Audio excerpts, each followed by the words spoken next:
जय गुरु जी, शुक्राना गुरु जी, अनंतम अनंतम शुक्राना गुरु जी। गुरु जी के चरणों में कोटि कोटि प्रणाम। गुरु जी की प्यारी प्यारी संगत को जय गुरु जी। संगत जी, आज महाशिवरात्रि का दिन है। गुरु जी आप सबको बहुत बहुत ब्लेस कर रहे हैं। बहुत बहुत शुभकामनाएं सभी संगत को। गुरु जी सभी का कल्याण करें, सर्बत का भला करें, सबको हेल्थ ब्लेस करें। गुरु जी महाराज, आज बहुत ही ब्लेस दिन है। शिव भोला की आज शादी का दिन है और गुरु जी महाराज सबको लाखों करोड़ों ब्लेसिंग्स बांट रहे हैं। जो गुरु जी से जुड़ गया उसने सब कुछ पा लिया। आज हर मंदिर में शिवालय पे जल चढ़ाया जाएगा, बेल पत्थर चढ़ाए जाएंगे, पूजा अर्चना की जाएगी और गुरु जी आपको घर बैठे ही ब्लेस कर रहे हैं। जो जा सकते हैं गुरु जी उनको ही ब्लेस कर रहे हैं, जो नहीं जा सकते गुरु जी उनको भी घर बैठे ही उन्हें ब्लेसिंग्स पहुंचा रहे हैं। संगत जी, अपने गुरु पर विश्वास कैसे करें? कैसे विश्वास करना चाहिए हमें अपने गुरु पर? कितना विश्वास होना चाहिए? संगत जी, हर बार हम हर सत्संग में सुनते हैं कि गुरु जी ने अपने संगत का कैसे कल्याण किया, कितनी बार कल्याण किया, कितनी बार उनकी रक्षा करी, उनके परिवार की रक्षा करी। तो ये सब तभी होता है संगत जी, जब हम अपने गुरु पर विश्वास रखते हैं, पूर्णतः विश्वास रखते हैं। हम अपने आप को पूर्णतः 100% जब गुरु जी को सरेंडर कर देते हैं, तो इसका मतलब ये है कि हम उनको 100% विश्वास करते हैं। संगत जी, संगत जी, एक बार एक बाप और बेटा होते हैं, व्यापारी होते हैं। उनकी एक दुकान होती है, दुकान चलाते हैं वो। बहुत अच्छी दुकान उनकी चल रही होती है। कुछ समय बाद उनकी शॉप के सामने एक और शॉप खुल जाती है और उसका काम आते ही बहुत चलने लग जाता है। दिन दुगनी रात चौगनी वो दूसरा दुकानदार तरक्की करने लग जाता है और जो ये पहले बाप और बेटा जो अपनी दुकान चला रहे थे, उनका व्यापार, उनकी दुकानदारी धीरे धीरे कम हो जाती है। अब उनके मन में थोड़ा सा ईर्ष्या भाव आ जाता है। वो देखते हैं कि इसकी दुकानदारी ज्यादा कैसे चल रही है, हम तो यहाँ पुराने बैठे हैं, हम बहुत अच्छे वो हैं। तो उनके मन में थोड़ी ईर्ष्या का भावना आ जाती है और थोड़ी बदले की भी भावना आ जाती है कि कुछ ऐसा करते हैं कि इसके पास ग्राहक कम जाए, हमारे पास ज्यादा है जैसे हमारे पास पहले आते थे। तो उन्होंने थोड़ी सी जुगाड़ लगाया, ट्रिक लगाई। उन्होंने क्या किया, अपने कुछ जैसे जानकार होते हैं उनको उन्होंने कुछ सामान दिया, जैसे सर्फ, तेल, साबुन, ये सब उनको थैला भर के सामान दिया एक्सपायरी डेट का, जो एक्सपायर हो चुका था। और उनको बोला कि आप उस दुकानदार के पास जाओ, वहां जाके कंप्लेंट करो कि हमने आपसे ये सामान लिया था, ये तो आपने एक्सपायरी दिया है, आप खराब माल बेचते हो। मतलब गलत फीडबैक देने के लिए कहा। दूसरे कस्टमर के आगे जाओ, उनको बोलो आप एक्सपायरी सामान देते हो, आप देख के नहीं देते, आपने हमारा नुकसान करा दिया। इस तरीके से जाके आप बोलिए ताकि इसके कस्टमर कम हो जाए कि लोगों को लगे ये एक्सपायरी माल देते हैं, खराब माल देते हैं, सामान देते हैं सबको। तो उसकी दुकानदारी कम हो जाएगी और हमारे ग्राहक हमारे पास वापस आ जाएंगे, हमारी दुकानदारी पहले की तरह तरक्की करेगी। तो संगत जी, ऐसे ही वहाँ पे एक कस्टमर गया, उनके पास ग्राहक गया उस दुकानदार के पास और उसको बोला कि भाई साहब ये देखिए आपने मुझे सारा सामान गलत दिया है, एक्सपायरी डेट का दिया है, साबुन सर्फ तेल जो भी था सब कुछ एक्सपायरी डेट का है। तो आपने तो हमारा नुकसान किया है, ऐसे दुकानदारी नहीं होती। बहुत कुछ उसको सुनाया दुकानदार को। तो दुकानदार बोला जी ये तो हमारे यहाँ का सामान है ही नहीं। तो बोला आप कमाल करते हैं, आपके यहाँ से तो सामान लेके गए थे और आप मुकर रहे हैं। तो वो दुकानदार बोला भाई साहब हमने तो आपको कभी देखा ही नहीं है अपनी दुकान पे कि कभी आप आए हो सामान लेने के लिए। तो उस ग्राहक ने फिर एक झूठ बोला कि नहीं नहीं मैं नहीं आया था, मेरा बेटा आया था कुछ दिन पहले ये सामान लेने के लिए और ये सारा एक्सपायरी डेट का है, आप इसे वापस ले लो और मेरे पैसे वापस दे दो या मुझे दूसरा नया फ्रेश डेट का सामान दीजिए। तो उस दुकानदार ने कुछ भी नहीं बोला, बोला ठीक है। तो उसने दूसरा सामान वो जितने का था सारा नया फ्रेश सामान उठा के उस ग्राहक को दे दिया। उस दुकान का जो नौकर था उसने अपने मालिक से बोला, मालिक आपने ये क्या किया? आपने ये सारा सामान रख लिया एक्सपायरी डेट का और फ्रेश माल उनको दे दिया सब चीज़, और ये माल तो हमारी दुकान का है भी नहीं, ये ब्रांड तो हम रखते ही नहीं, हम बेचते नहीं, आपने ऐसा क्यों किया? तो जो दुकानदार है उसने बड़े शांत मन से जवाब दिया कि कोई बात नहीं, जैसे ऊपर वाले की मर्ज़ी। वो अपने भोलेनाथ को मानते थे, बहुत बहुत उनकी श्रद्धा, विश्वास, भावना भोले भंडारी जी पर था। उसने कहा कोई बात नहीं, हो जाता है। जब दुकानदारी करते हैं, कोई व्यापार करते हैं तो थोड़ा घाटा भी उठाना पड़ता है, कोई बात नहीं। फिर अगले दिन एक और ग्राहक आता है, वो भी एक्सपायरी डेट का माल लेके आता है, सेम वही बात कहता है। फिर वो दुकानदार उस ग्राहक को वो सामान बदल के दे देता है। नौकर को फिर गुस्सा आया, फिर उसने अपने मालिक से कहा, फिर मालिक ने कोई जवाब नहीं दिया, बोले कोई बात नहीं। ऐसे करते-करते संगत जी बहुत दिन तक कस्टमर आते रहे उनके पास, एक्सपायरी डेट का सामान लाते रहे, और वो जो एक्सपायरी डेट का सामान था वो एक रैक में रखते चले जा रहे थे। तो संगत जी फिर एक दिन फिर एक कस्टमर आया, फिर उसने बोला कि ये एक्सपायरी डेट का माल है, मेरे पैसे वापस करो या सामान दो मुझे। तो उस दिन उनके नौकर को गुस्सा आ गया और उसने कहा कि ये माल तो हमारी दुकान का है ही नहीं, ये ब्रांड हमारे यहाँ का नहीं है, हम ये ब्रांड बेचते ही नहीं, और तुम लोग आ जाते हो ये सामान लेकर, हम कोई इसका सामान बदली नहीं करेंगे, कोई भी आपको पैसे वापस नहीं करेंगे हम, तो आप चले जाइए यहाँ से। वो उससे अभी बात कर ही रहा होता है संगत जी, इतने में क्या होता है, जिस रैक में उन्होंने एक्सपायरी डेट का सारा सामान, राशन जो भी था उन्होंने रखे हुए थे प्रोडक्ट्स, उसमें से एक सर्फ की थैली गिर जाती है, और वो सर्फ की जो पैकेट था वो गिरने की वजह से फट जाता है। जब वो पैकेट फट गया तो उसमें से एक सोने का सिक्का निकला संगत जी। दरअसल में हुआ ये कि सर्फ बनाने वाली कंपनी ने एक स्कीम निकाली हुई थी कि किसी भी भाग्यशाली कस्टमर को इस सर्फ की थैली में एक सोने का सिक्का मिल सकता है। तो वो उसने अपने मालिक के पास गया और उसने अपने मालिक को दिखाया और बताया कि देखिए मालिक, इस सर्फ के पैकेट में से सोने का सिक्का निकला है। इसी तरीके से उन्होंने जो और सर्फ के पैकेट थे वो खोले, संगत जी जितनी भी एक्सपायरी डेट के सर्फ के पैकेट थे उन सब में से सोने के सिक्के निकले। जब ग्राहकों को ये बात पता चली तो वो उस वहाँ पे दुकानदार के पास गए, एक्सपायरी डेट के सर्फ लिए, उन्होंने सारे खोले, किसी में भी एक भी किसी भी प्रकार का सोने या चांदी का कोई भी सिक्का नहीं निकला। अब जो वो पहला वाला दुकानदार था वो कहने लगा बहुत बहुत शुक्राना है अपने भोले भंडारी का। उसने बहुत बहुत शुक्राना किया कि मुझे विश्वास था आप कभी भी मेरे साथ कुछ भी गलत नहीं होने देंगे। ये जो हो रहा था आपकी मर्जी से हो रहा था, अब जो हो रहा है वो भी आपकी मर्जी से हो रहा है। और संगत जी उस दिन से उस दुकान की जो बिक्री थी वो 10 गुना बढ़ गई, और वो जो दुकानदार था दिन दुगनी रात चौगुनी तरक्की करने लगा, चढ़ती कलाओं में हो गया वो। तो संगत जी इसे कहते हैं विश्वास। अब आप जिस किसी को भी मानते हैं, जिस गुरु को भी मानते हैं, उस पर आप 110% विश्वास करिए संगत जी, और वो आपका कभी भी नुकसान नहीं होने देते, आपको कभी भी मुसीबत में नहीं पड़ने देते, आपकी हमेशा रक्षा करते हैं। गुरु की नज़र से देखिए संगत जी कभी कुछ नहीं बचता। ये सब भी गुरु की नज़र से कभी नहीं बचा कि उन लोगों ने बेईमानी करी, गलत कस्टमर आते रहे, गलत सामान देते रहे, उसका सामान ना होते हुए भी उसने रखा, क्योंकि उसको अपने शिव भोला भंडारी पर बहुत बहुत विश्वास था कि वो मेरे साथ कभी गलत नहीं होने देंगे। और संगत जी देखिए भोले भंडारी जी ने उनकी कैसे झोलियां भर दी। इसे कहते हैं विश्वास, अटूट विश्वास।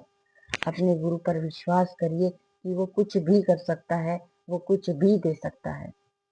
बड़ी से बड़ी बीमारी वो एक सपने में काट सकता है, एक सपने में वो आपकी गरीबी मिटा सकता है, एक सपने में आपकी दुनिया काया पलट कर सकता है। ये होती है गुरु की ताकत। आप अपने गुरु की ताकत को पहचानिए उन पर विश्वास करिए, उन्हें टोटल सरेंडर करिए। जब तक विश्वास नहीं करेंगे संगत जी, कुछ नहीं होगा।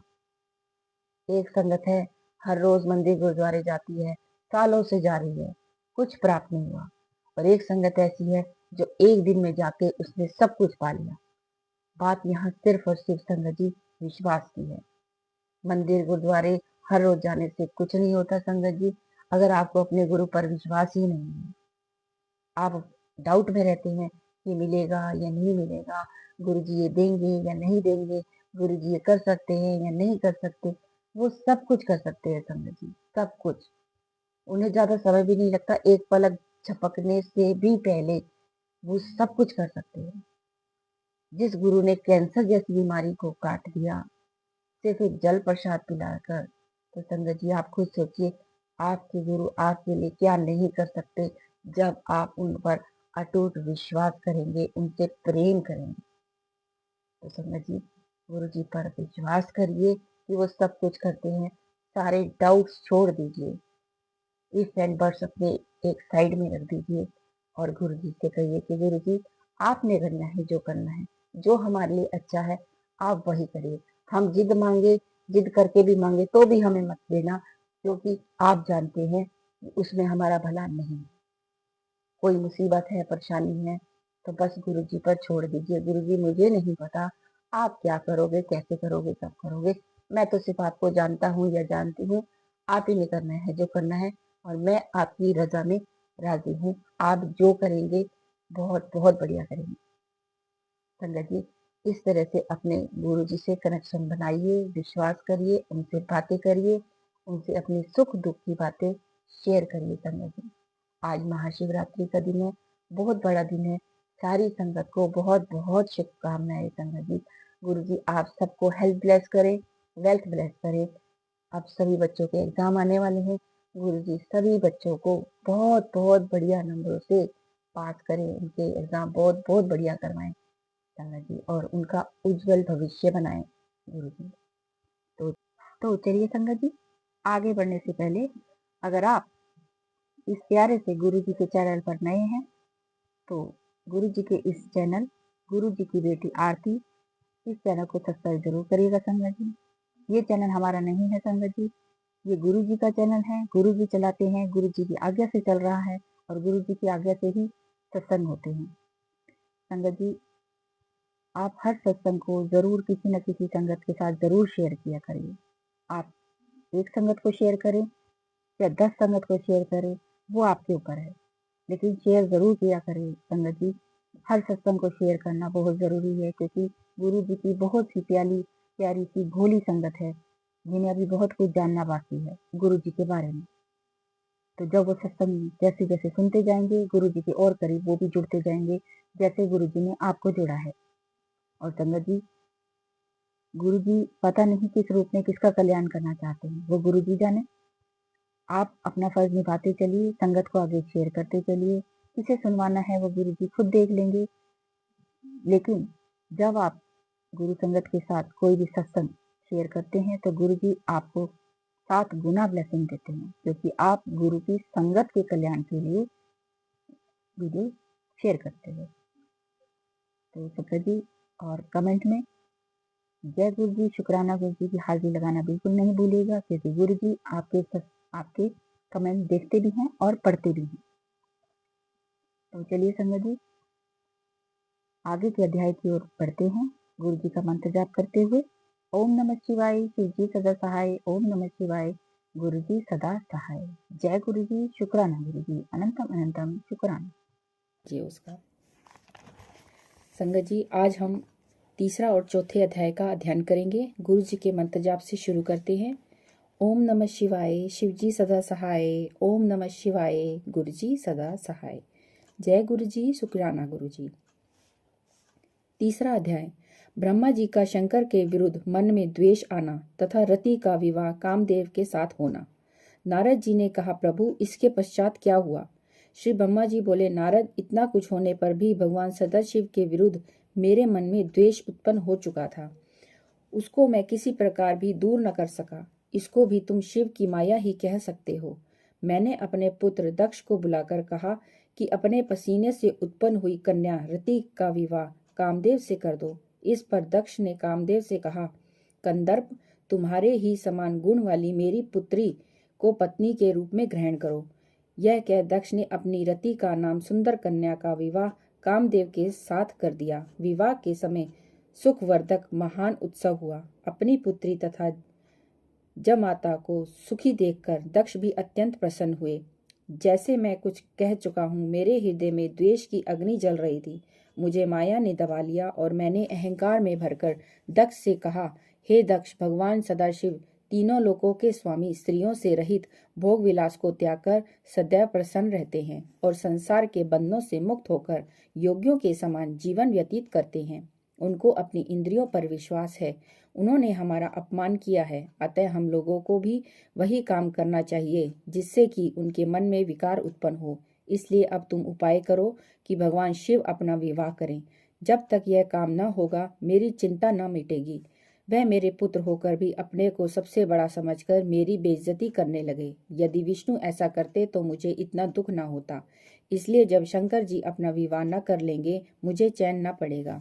मैंने यह बात दक्ष से कही थी कि वहां कामदेव और रति आ पहुंचे। मैंने तब कामदेव की अत्यधिक प्रशंसा करके उससे कहा, वस अब तुम जगत के हितार्थ भगवान शिव को अपने वश में करो और अपना प्रताप दिखाओ। ऐसा करने से तीनों लोकों में तुम्हारा अधिकार हो जाएगा। यह काम तुम्हारे अतिरिक्त और कोई नहीं कर सकता। इसमें लाभ ही लाभ है। ऐसा करने से तुम्हारा मन शांत भी हो जाएगा और स्त्री में अनुराग होने से श्री सदाशिव तुम्हें वर भी देंगे। कामदेव बोला, प्रभु आपका कहना सिर आंखों पर, परंतु भगवान सदाशिव को मोहित करने के लिए स्त्री कहाँ से आएगी? उसका निर्माण तो आपको ही करना होगा। उसी समय मेरे श्वास से बसंत उत्पन्न हुआ। उसके उत्पन्न होने के साथ मंद मंद शीतल पवन चलने लगी। चिड़िया चहचहाने लगी। कोकिला व भंवरे 7 स्वरों में गाने लगे। सारस तथा हंस नदियों के तट पर घूमने लगे। भंवरे फूलों पर गुंजारने लगे। बसंत रूप की राशि का क्या कहना। पुष्पित ताम्ररस से नेत्र, संध्या उदित चंद्र सा मुख और सुंदर नासिका। मैंने कामदेव से कहा, कामदेव, इस मनुष्य का नाम बसंत है। यह लोगों को रंजित करता है। अब तुम बसंत तथा अपने अन्य सहचरों को साथ लेकर भगवान सदाशिव को मोहित करने के लिए जाओ। कामदेव भगवान सदाशिव के साथ स्थान की ओर चल दिया। तीसरा अध्याय यहाँ समाप्त होता है संगत जी। चौथा अध्याय का श्रवण करते हैं। कामदेव का शंकर जी को मोहित करने में असफल होना। श्री ब्रह्मा जी बोले, नारद जी, मेरी आज्ञा पाकर कामदेव बसंत आदि सहचरों सहित रति को साथ लेकर भगवान श्री शिव जी के स्थान पर पहुंचा। कामदेव की माया से सब जीव मोहित हो गए। अनेकों प्रकार के यत्न करने पर भी वह भगवान सदाशिव को मोहित न कर सका। उसका प्रत्येक यत्न व्यर्थ प्रमाणित हुआ और वह दुखी होकर बसंत आदि सहचरों सहित रति को साथ लेकर मेरे पास लौट आया और हाथ जोड़कर कहने लगा, प्रभु, मैंने अपने प्रभाव से तीनों लोगों को मोहित कर डाला, मगर शंकर जी पर मैं अपना कोई प्रभाव न डाल सका। उनकी समाधि को भंग करने में असफल रहा। मुझे तो डर है कि कहीं भगवान शिव मुझे अपनी क्रोधाग्नि से भस्म ही न कर डालें। आप यह कार्य किसी दूसरे को सौंप दीजिए। कामदेव की बात सुनकर मैं दुखी हो गया और मेरे मुख से दुख के कारण तीव्र गति से श्वास निकलने लगे। मेरे इस तीव्र श्वास से बहुत से बलि उत्पन्न होकर मारो मारो काटो काटो का शोर मचाने लगे। वह विचित्र आकृति वाले बुरी तरह से शोर मचा रहे थे और अनेकों वाद्यों को बजा रहे थे। उन भयंकर प्रकृति वाद्यों की आकृति को देखकर अनायास ही भय उत्पन्न होता था। कामदेव ने पूछा, प्रभु ये कौन है? मैंने कहा, इनके अंदर मार है और इनका नाम भी मार है। कामदेव ने कहा, प्रभु यह क्या करेंगे और कहाँ रहेंगे? मैंने कहा, यह सदा तुम्हारे साथ रहेंगे। तुम्हारी सहायता करना इनका काम होगा। इनका मुख्य कार्य होगा ज्ञानियों के ज्ञान मार्ग में बाधा डालना। मेरी बात सुनकर कामदेव और रति को संतोष हुआ। मैंने कहा, कामदेव, तुम अपने सहचरों के साथ अब की बार इन मारों को भी साथ लेकर भगवान श्री सदाशिव के स्थान पर जाओ और भगवान पर अपना प्रभाव डालो। कामदेव ने कहा, प्रजानाथ, आपकी आज्ञा अनुसार मैं अवश्य आऊंगा और शायद इन मारों के कारण मैं सफल भी हो जाऊं, परंतु फिर भी डरता हूं कि मेरी घृष्टता को देखकर भगवान सदाशिव कहीं मुझे भस्म ही ना कर डालें। इतना कहकर कामदेव रति, बसंत और मारगणों को साथ लेकर दोबारा भगवान सदाशिव के स्थान पर गए और वहां जाकर उसने तथा उसके साथियों से जो कुछ भी भगवान सदाशिव को मोहित करने के लिए हो सका वो किया, परंतु वह अपने प्रयत्नों में सफल न हो सका। लाख चेष्टा करने पर भी वह शंकर जी को मोहित न कर सका। इस पर वह निराश होकर अपने सहचरों सहित एक बार फिर मेरे पास लौट आया और मुझसे कहने लगा, पिताजी, आप शंकर जी के विवाह की कोई और ही व्यवस्था कीजिए।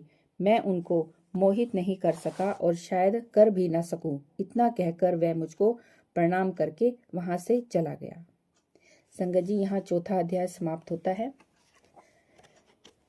संगत जी, शिव पुराण पाठ पढ़ने में यदि मुझसे कोई भूल हुई हो, कोई गलती हुई हो तो गुरु जी मुझे माफ़ करें, संगत जी मुझे माफ़ करें।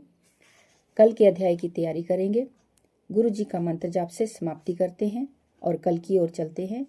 ओम नमः शिवाय, शिव जी सदा सहाय। ओम नमः शिवाय, गुरु जी सदा सहाय। जय गुरु जी, शुक्राना गुरु जी, अनंतम अनंतम शुक्राना गुरु जी।